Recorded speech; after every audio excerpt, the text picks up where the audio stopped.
recogiendo una idea de Santiago, esta relación entre la geopolítica y la cultura, la geopolítica y la filosofía, la geopolítica y las ideas y la ideología, quería establecer el foco entre la geopolítica y los liderazgos. Porque aquí también aparece una diferencia muy fuerte, y no solamente ahora con Trump. Podemos recordar a Biden, una potencia como Estados Unidos, con un presidente como Biden, lo recuerdan a Biden, ¿no? Pobre, lo acomodaban frente al micrófono, no podía ni siquiera con la lectura del teleprompter, casi como una marioneta lo iban acomodando delante de las cámaras. Y ahora un payaso como de un anciano senil a un payaso megalómano como Trump, por un lado. Del lado de enfrente, una figura como Putin, una figura como Xi Jinping, una figura colectiva como el liderazgo de Irán, sin dudas con los ayatolas como primera figura rutilante, pero a pesar de el asesinato, los magnicidios de muchos líderes, van apareciendo uno tras otro como una forma de liderazgo colectivo, y ahí también entonces aparece esta ruptura entre este mundo unipolar decadente y este mundo multipolar o multicéntrico emergente. La pregunta concreta entonces en cuanto a los líderes: ¿cuál la importancia de los líderes para el devenir geopolítico? ¿Puede un líder, por lo menos de una gran potencia, generar un torcimiento, una inflexión en el devenir económico, perdón, geoeconómico, geopolítico, histórico del mundo, o no? ¿O representan simplemente el producto de fuerzas mucho más profundas a ellos? Vamos a Quien ver. la quiera responder, Sí, Juan mira, Antonio. yo comento algo. La geopolítica, como ciencia social, tiene un objetivo. Se estudia la relación que tiene la geografía y una población con respecto al poder que genera y respecto a los actores con los que puede interaccionar. Y lo que hace la geopolítica es estudiar las variables que afectan a esos tres ejes para que el poder, es decir, el Estado, la dirigencia, la gobernanza, pueda tomar decisiones. Es decir, es una disciplina que lo que tiene que hacer es ayudar a tomar decisiones. Algo que gobierna una determinada comunidad en un territorio. Entonces, claro, un estadista no puede obviar esto. O sea, no puede obviar realidades que son materiales, objetivas, como es la ubicación geográfica, la extensión de tu país, la demografía que tiene, el relieve que tiene, si tiene fronteras naturales o no las tiene, si hay algún punto de estrangulamiento tan famoso como estos días, ¿no? El estrecho de Hormuz, o no, si lo controla o no lo controla, qué actores externos influyen. Es decir, son toda una serie de variables que uno tiene que estudiar para poder sacar en un momento dado, en una coyuntura determinada, poder sacar un informe que el que tiene que tomar decisiones pueda ayudarle a tomar esas decisiones. Eso tiene que hacer un estadista. Evidentemente, escribiendo tweets en Truth Social es muy difícil que la toma de decisiones sea eficaz. Es decir, con lo cual, es claro que el liderazgo ahí es importante. Porque el liderazgo debería estar en personas que sean capaces de poder interpretar esos informes que tienen que ayudar a tomar las decisiones. Un gobernante no tiene por qué saber de todo. No tiene por qué estar todo el día leyendo tratados para ver, ¿no? Es decir, lo que tiene que tener es equipos que le puedan suministrar la información adecuada para la toma de decisiones. Y ese es el objetivo de la geopolítica. No solo de la geopolítica, hay otras ciencias sociales que también ayudan al tema. Sí, pero ese es el objetivo de la geopolítica. Entonces, un estadista no puede obviar estas cosas. No puede obviarla. Entonces, cuando, por ejemplo, a Trump, los servicios de inteligencia, la cúpula del Pentágono, todo esto que están todos destituidos ya, y seguramente algunos expertos más, algún think tank o quien sea, le recomendara no entres en ese conflicto del Golfo Pérsico, él tendría que saber exactamente y si es un estadista, poder tomar la decisión adecuada. Pero un tipo que al cual le tiene que informar el Pentágono con vídeos de 2 minutos como mucho, porque es incapaz de leer un folio. Esto está ha salido la prensa norteamericana, esto no me lo estoy inventando yo.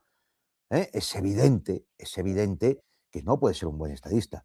Un tipo que, a ver, es decir, que es que no ha escrito un artículo serio en su vida, pero no ya para una revista especializada, no, para la prensa normal. Es decir, a ver, pues sáquenme los artículos que haya publicado en New York Post o en el Washington Post o donde sea Donald Trump.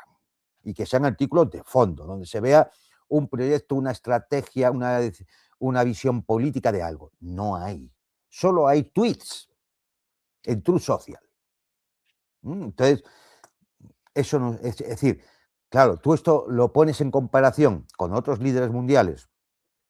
Voy a referirme a Xi Jinping, bueno, siempre, muchas veces nos referimos a Putin o a otro, no. Bueno, podríamos referirnos a los ayatolas. Ojo, yo he estado en Teherán, yo he conocido a los ayatolas. No hay ninguno tonto, Son todos tipos de una formación impresionante. Uno de los asesores de Ali Khamenei, que murió asesinado en uno de estos bombardeos, era un experto en Immanuel Kant, un filósofo alemán. O sea, tontos ninguno, ninguno. Son todos tipos todos de un gran nivel. Luego se podrá estar de acuerdo con ellos o con su visión chií del mundo y demás, pero todos de un nivel muy alto, muy alto. Y podemos comparar, bueno, pues con Xi Jinping, ¿no? Es decir, se nota en la seriedad, en la cultura, en la presencia, en la forma de actuar, en muchas veces la templanza con la cual se toman las decisiones. Es decir, porque da esa sensación ya de que es una decisión estudiada. Es decir, no es una improvisación, no es lo que se le ha ocurrido por la mañana, porque se ha cabreado con los ayatolas, porque no les gusta, no, porque no le hacen caso, simplemente por eso. Como los ayatolas no hacen caso, pues se cabrea, ¿no? Y entonces suelta una burrada por un tuit. Es decir, de los líderes europeos no hablo, pero están todos en la misma división, Es decir, están todos en la misma división, y algunos superan ampliamente a Trump, algunas sobre todo. Entonces, bueno, pues claro, el liderazgo claro que tiene importancia, y es responsabilidad de los pueblos saber elegir. Porque al final alguien hay que elegir para que dirija, ejecute las leyes y tome las decisiones. No, siempre va a ocurrir, sea uno, un colectivo o lo que sea, un triunvirato como en Roma, me da igual, pero al final tiene que haber una dirección que lleve adelante lo que de la soberanía popular decida. Entendiendo por la soberanía popular, luego ya podríamos discutir el concepto, pero lo que se decida es de abajo, ¿no? Entonces, claro que el liderazgo es muy importante y es una responsabilidad de la ciudadanía saber elegir. Santiago, liderazgo, relación entre líderes, masa, líderes pueblo, líderes geopolítica, más que abierta la pregunta. Hay mucha sociología ahí también. A ver, tengamos en cuenta una cosa. En las democracias liberales burguesas avanzadas, la elección del liderazgo gobernante, y digo gobernante porque no es lo mismo gobernar que tener el poder, Bien. son cosas completamente distintas y contradictorias, es elegida a través de un concurso de popularidad. La democracia, el voto, es un concurso de popularidad donde en muchas ocasiones el que gana no es el más apto para gobernar o para desarrollar planes y programas beneficiosos para un país, sino aquel que es útil para aquellos que sí tienen el poder. Y te pongo el caso que dio Ezequiel de Argentina, que creo que es el ejemplo más claro, Javier Milei. ¿Por qué se hizo popular Javier Milei? Porque se le impulsó mediáticamente en ciertas cadenas televisivas por ciertos periodistas que obedecían a ciertos intereses económicos, financieros y geopolíticos y geoeconómicas, tanto dentro como fuera de Argentina, y sabiendo que estaba porque está como una puta cabra, sin embargo, o sea, está como decía un amigo mío, está como una cabra alemana. O sea, eso es el máximo nivel de locura que pueda alcanzar una persona, estar como una cabra alemana. Pues, aun sabiendo eso, se le puso ahí, se le impulsó, porque consideraban que era el único con capacidad de ganar en unos comicios a los otros y hacer lo que ellos querían que hiciese. Entonces, ¿qué es lo que ocurre en otras latitudes donde no existen democracias liberales burguesas avanzadas al uso? Que no hay concursos de popularidad.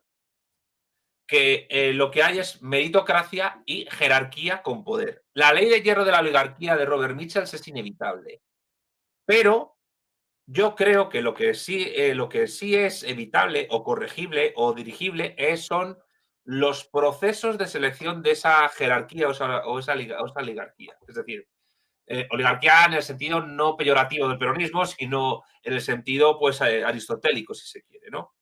Entonces, en China, por ejemplo, el Partido Comunista Chino, el Estado chino, la administración pública china, elige sus cúpulas a través de unos mecanismos meritocráticos que requieren que las personas que lleguen no solo tienen que ser impolutas a nivel de corrupción. Esta semana han ajusticiado a los ministros de defensa, creo. Pero es que además se tiene que probar durante décadas una capacidad de gestión de los que llegan arriba enorme. Xi Jinping, que es ingeniero, por cierto, un pequeño paréntesis que abro. En los países emergentes que se están desarrollando, los ingenieros tienen un peso enorme, mientras que los países decadentes son los abogados y los juristas. Sí, sí. O comediantes de televisión. Sí, pero no es un detalle menor. El formalismo jurídico se piensa que puede solucionar todos los problemas y no. Entonces, Xi Jinping ha llegado al poder después de décadas de demostración efectiva que dentro del Partido Comunista Chino, que está en la cúspide del poder en China, y de gestión regional, ha demostrado no ya solo una capacidad política muy buena, sino incluso una capacidad de adaptar la ideología dominante en el país a los nuevos tiempos. Y de ahí que Xi Jinping no sea solo un jefe de Estado, es que es un rey filósofo, al estilo de Platón. En el caso de, o sea, al estilo de lo que decía Platón, no. En el caso de Putin, pues mira, Putin es un tío muy calmado y muy serio que yo cuando hablo con la gente de capacidad oratoria, de cuál es el mejor orador político, mira, hasta la defenestración de Trump, yo he de reconocer que era un muy buen orador político. Pero, por ejemplo, a mí Putin siempre me ha parecido un buen orador político, pero es que Putin actúa como un profesor de historia.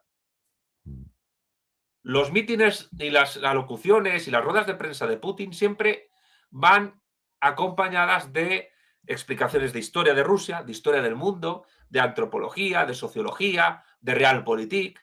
Es una persona que al mismo tiempo que ejerce el poder enseña al pueblo y al enseñar al pueblo le eleva el nivel. Entonces, eso es tremendamente interesante porque implica que en Rusia y en China la forma en que el poder y el gobierno se ejercen y se desarrollan y la conexión que tienen con las masas, como tú has dicho, Ezequiel, o con el término masas, es a través de, mediante un ejercicio del poder bien engrasado, convertir a la masa en pueblo. Esto es muy peronista. Es decir, la gran diferencia entre la masa y el pueblo es que la masa obedece a, bueno, pues a espasmos, está desarticulada, y el pueblo, que decía Gustavo Bueno, que no es más que la parte viva de la nación, tiene que estar organizado. Pero claro, tiene que estar organizado teniendo en cuenta que el pueblo está dividido en clases sociales, grupos de interés, religiones, etcétera, y tiene que estar organizado por instituciones políticas que tengan capacidad para organizarlo y en paz. Y eso en las democracias liberales no pasa tanto. ¿Cómo se organiza pacíficamente a las masas en las democracias liberales? Pues a través de parches de bienestar. Por eso, ¿por qué, por ejemplo, en España, y entiendo que yo, por ejemplo, en Alemania tiene que ser igual, ¿por qué no se producen revueltas sociales y revoluciones con toda la carestía de la vida que hay, con los desahucios, con la seguridad ciudadana, con todas las crisis que hay? ¿Por qué no se producen? Pues yo, por ejemplo, en España, está claro, mientras la gente tenga dinerito para irse a una terracita y tomarse una cervecita y tomarse unas tapas, no se van a revolver contra ningún tipo de poder. Y en Alemania, pues todavía, a pesar de que la degeneración, la que hayan picado del sistema de bienestar alemán es tan tremendo, sin embargo, todavía viven de los restos de la inercia histórica de esa construcción de la economía social de mercado que se empezó a construir a partir de 1946, etc. Pero, ¿qué pasa cuando un país pierde eso? Pues habrá que ver. Pero el caso es que en China y en Rusia no hay masa, hay pueblo. Y hay pueblo organizado por un poder jerárquicamente bien engrasado y a nivel, o sea, vamos a decirlo así, los liberales siempre se quejan de que los países no liberales, los socialistas, no hay meritocracia. Es falso. En China es el país donde mejor funciona la meritocracia, entre otras cosas porque ellos vienen de tradiciones filosóficas milenarias tremendamente meritocráticas, como el confucianismo y el legalismo. Y encima es el país donde la administración pública, la burocracia, el funcionariado, mejor funciona y más requisitos se les pide para acceder. Las oposiciones en China son durísimas, durísimas, el examen de oposición. Y en Rusia, pues bueno, pues solventaron los años 90 y han heredado lo mejor de la época soviética para engrasar ese poder arriba. Cuidado, que esto no significa que eso pueda durar mucho tiempo, porque luego a Juan Antonio, si quiere, puede matizar, porque en Rusia están pasando cosas. Pero la cuestión es que la selección de las élites es muchísimo más efectiva y es menos dada no sé, al carisma mediático y los favores de simpatía que puedan tener las democracias liberales que en otro sentido. Y en Irán pasa igual. En Irán pasa igual. ¿Por qué? Porque el clero chiita funciona de una manera espartana a la hora de influir en las instituciones que dentro de Irán sí se eligen democráticamente. Porque Irán ha combinado en su sistema político el vilayat de faqih, digamos, teorizado por el ayatolá Ruhollah Khomeini, con un clero jerárquico que está en la cúspide, pero con una elección democrática que es básicamente la misma que una democracia liberal. Entonces, ¿qué es lo que pasa? Pues lo que se está demostrando, esto es muy polémico lo que voy a decir, pero me da igual, es que la democracia liberal está empezando a demostrar sus agujeros de queso de Gruyère y sus falencias. ¿Eso significa que vaya a desaparecer como tal? Bueno, eso puede tardar o no, pero evidentemente hay veces que la democracia funciona y hay otras que no. Y cuando la democracia se convierte en un concurso de popularidad, que encima depende de apoyos mediáticos de dentro como de fuera, pues ahí es donde está el problema del apoyo de las masas, porque no se transforman en pueblo. Y termino, ya dejo a Juan Antonio añadir lo que tenga que añadir. ¿Seríamos capaces en nuestros países de aprender de cómo lo hacen en China o en Rusia para conseguir que sus élites políticas tengan una selección que sea más eficaz para evitar que las oligarquías reinantes se hagan a través de mecanismos informales que conlleven también a su degeneración y su corrupción? Esa es la gran pregunta que dejo abierta ahora. Pues ahí está la noche de las preguntas abiertas. Pero no queda otra. ¿Por qué? Porque aquí vemos que la geopolítica se conecta pues, con la reflexión politológica de cómo se construye un sistema político, cuáles son los mecanismos para que este sea eficiente, para que este dure en el tiempo y para que al mismo tiempo las élites no se corrompan y el pueblo no se convierta en una suerte de sujeto pasivo que no tenga nada que decir. Y cuidado, que los plebiscitos, el sufragio universal, libre, igual, directo y secreto muchas veces no es el mecanismo más adecuado para elegir a las élites políticas que gobiernan, que no son las mismas que tienen el poder. Y que las ofertas que se les da, pues a lo mejor no son adecuadas también. Y un tema importante, ya termino de verdad. Cuando la élite no educa al pueblo para que construya con él el país, es cuando viene el nihilismo. Y el problema es que ni en China, ni en Rusia, ni en Irán hay nihilismo. Las democracias liberales, sean europeas o americanas, y con americanas me refiero de Canadá, Argentina, sí hay nihilismo. Evidentemente, y la contradicción ahí es que si el que gobierna no es el que tiene el poder, lógicamente las contradicciones dentro de la democracia liberal burguesa avanzada tenían que surgir en algún momento. ¿Cuándo van a surgir? En el momento que seguramente la infraestructura, la base, que se decía, ¿no?, en el análisis marxista, empieza a crujir. Y en ese momento, claro, como no es más que superestructura, la democracia formal burguesa no es más que superestructura, pues se viene abajo.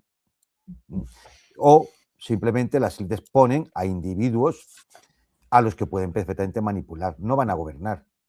Son los monigotes en un mercado capitalista, que es un mercado de votos, en el cual la posibilidad de que el votante te vea va en función de los capitales invertidos, quién los va a invertir, los que tienen poder, y al final esas contradicciones tienen que surgir.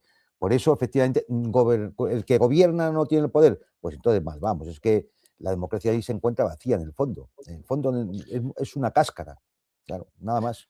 Sí, de acuerdo completamente. Incluso si realizamos la distinción gramsciana entre clase dominante y clase dirigente, clase dominante, la clase económicamente dominante, la clase capitalista, empresaria, y la clase dirigente, la clase gobernante, a menudo los países, los estados, las sociedades aparecen en crisis cuando esta distinción desaparece. Y en última instancia, esa distinción representa la distinción entre los dos monopolios básicos de la organización social desde la escritura en adelante, la de, por un lado, el monopolio de la violencia pública, el Estado, y por otro lado, en el capitalismo, el monopolio de los medios de producción o el monopolio de la economía, por caracterizarlo de una manera. Y en Estados Unidos presenciamos eso, la desaparición hace tiempo de la distinción entre empresarios, verdaderos amos y señores, oligarquías, ahora tecnooligarquías, y monigotes vendiendo sus imágenes al mejor. Será un proceso descendente, es decir, cada vez serán peores. Claro. Lógicamente la crisis solo puede ahondarse. Es decir, que si no se corrige, se ahondará. Y ahora, bueno, pues tenemos a un Trump y el que venga, Dios sabe cómo será. Es decir, Argentina, es casi imposible pensar que pueda llegar alguien todavía más desquiciado que Milei, ¿no? Pero uno ya no puede poner la mano, nadie puede poner ya la mano en el fuego. Después de ver eso, ¿quién va a poner la mano en el fuego? Sí, claro. O podrían directamente aparecer los Peter Thiel directamente como gobernantes, ¿no? Y ahí todavía peor.